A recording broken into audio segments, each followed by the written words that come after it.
আসসালামু আলাইকুম গাইস, আশা করি সকলে অনেক ভালো আছেন। জি আলহামদুলিল্লাহ, আমি অনেক ভালো আছি। বেশ কিছুদিন ধরে আপনাদের সামনে কিছু কথা বলার জন্য আমি আগ্রহী হয়েছিলাম, কিন্তু ব্যস্ততার কারণে সেটা আসলে হয়ে ওঠে নাই। অনেক ব্যস্ততা থাকে পুরুষ মানুষের, যাই হোক সেগুলো বিষয়ে কথা না বলি। আজকে যে বিষয়ে কথা বলতে চেয়েছিলাম বা যে বিষয়ে আপনাদেরকে জানাতে চেয়েছিলাম, সে বিষয়টা হলো শীতের সবচাইতে মানে জনপ্রিয় বা মানুষের আকর্ষণ করে এমন একটা খাবারের নাম, যেটা হলো খেজুরের রস। শীতে প্রায় সচরাচর অনেক জায়গায় এটা পাওয়া যায়, বা এর ক্রেতা বিক্রেতা অনেক, মানে মানুষ এটা খাওয়ার জন্য এক কথায় শীত আসলে মরিয়া হয়ে পড়ে। সেই বিষয়ে কিছু বলতে চাইছিলাম। সে বিষয়টা হলো, আমরা মাধবপুর এলাকায় এফডিসি বঙ্গবন্ধু ফিল্ম সিটি একটা এরিয়া আছে, সেখানে আপনার 500 থেকে 400-র অধিকের মতো খেজুরের গাছ আছে। সেখান থেকে প্রতিদিন ভোরবেলা খেজুরের রস সংগ্রহ করা হয়। সেখান থেকে খেজুরের রস সংগ্রহ করে তারা বিক্রি করে। আগে হতো কি, এক পক্ষ বিক্রি করতো, মানে খেজুরের গাছের মালিকেরা একসাথে নিয়ে মানে একজনের মাধ্যমে বিক্রি করতো। এখন এখানে তৃতীয় পক্ষ ঢুকছে, অর্থাৎ দালাল ঢুকছে। দালালরা যে করে কি, প্রত্যেক জনের কাছ থেকে খেজুরের রসগুলা কিনে সংগ্রহ করে, এবং কিভাবে ভেজাল টেজাল দিয়ে কি করে না করে তারাই জানে, আমরা জানি না, বলতে পারি না।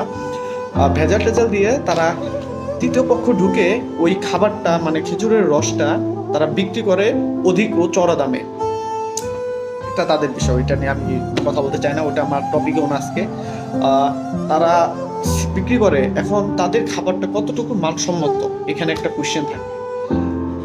গ্যাস, আমি রিসেন্টলি কিছুদিন আগে আমি আমার ভাই ব্রাদার এবং বন্ধু বান্ধব কয়েকজনকে নিয়ে মোটামুটি 17 থেকে 18 জন আমরা এফডিসি গেছিলাম ভোরবেলা। এটা 6টার দিক দিয়ে গেট খুলে 6:30 বা 7টা 8টার দিক দিয়ে সিল হয়ে যায়।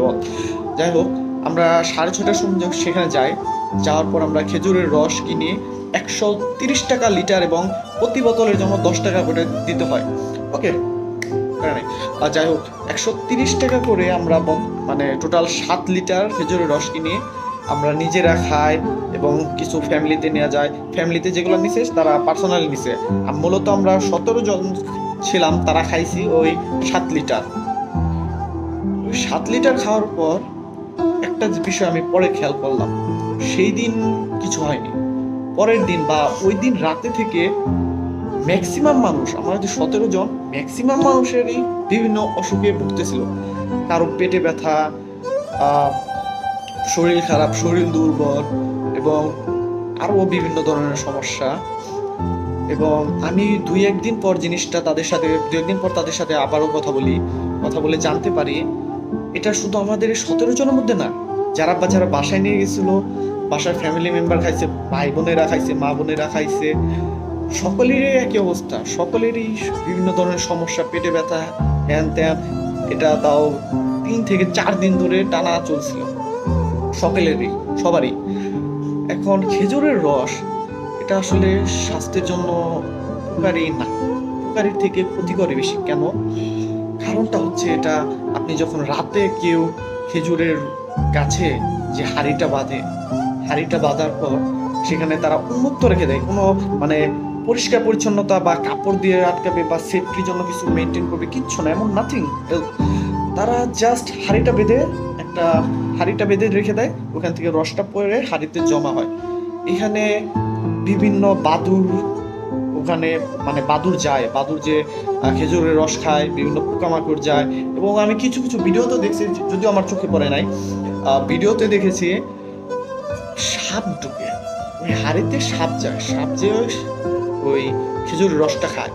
এখন চিন্তা করুন, এই খেজুরের রসটা যখন অপরিষ্কারভাবে নামানো হয়, তখন এটা মানুষ খাইলে কি হবে, তার ভিতরে কি হবে, বিভিন্ন রোগ বালাই হবে। আমরা সচরাচর ডাক্তারের পরামর্শ বা অনেক ব্লগে সব জায়গায় মোটামুটি দেখছি খেজুরের রস ভালো না।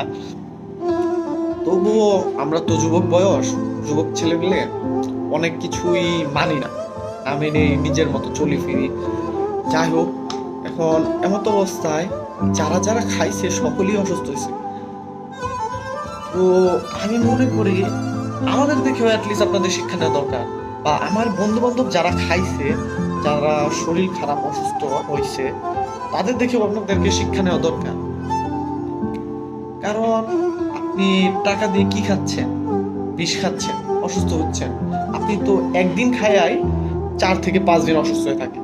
আপনি যদি এটা রেগুলার খান, শীতকাল 2 থেকে 3 মাস থাকে, আপনি যদি 3 মাসের মধ্যে 1 মাসই খান, আপনি কি মানুষ থাকবেন? বা আপনি সুস্থ থাকবেন? আপনি বেঁচে থাকবেন? মরে যাওয়ার প্রবণতাটাই অনেক বেশি। বা বেঁচে থাকলেও আপনি সারা জীবন মানে একটা অসুস্থতার মধ্যেই ভুগবেন সব সময়। তো আমরা চেষ্টা করব এই জিনিসটা থেকে নিজেকে দূরে রাখার এবং এই জিনিসটা অ্যাভয়েড করার। খেজুরের রস খাবেন না, এটা থেকে সবসময় দূরে থাকবেন। আর খেলেও নিজেদের গাছের সর্বোচ্চ পরিমাণের নিরাপত্তা সেফটি মেনটেন করে তারপরে খাবেন, তার আগে না। আমি নিচে এখানে ভিডিওতে কিছু ক্লিপ দিয়ে দিচ্ছি তাদের এপিসির, আপনারা দেখে নেবেন তারা কতটা অপরিষ্কারভাবে এই কাজটা করে। অনেকের কাছ থেকে শোনা তারা নাকি পুকুরের পানি বা বিভিন্ন ময়লা সহ এগুলা খেজুরের রস তারা একসাথে রাখে, একটা পাত্রে রেখে সেগুলা বিক্রি করে। আপনারা ভিডিওটা দেখেন, ফুল ভিডিওটা দেখেন, তাহলে বুঝবেন কি হয় আসলে। আসসালামু আলাইকুম, ধন্যবাদ।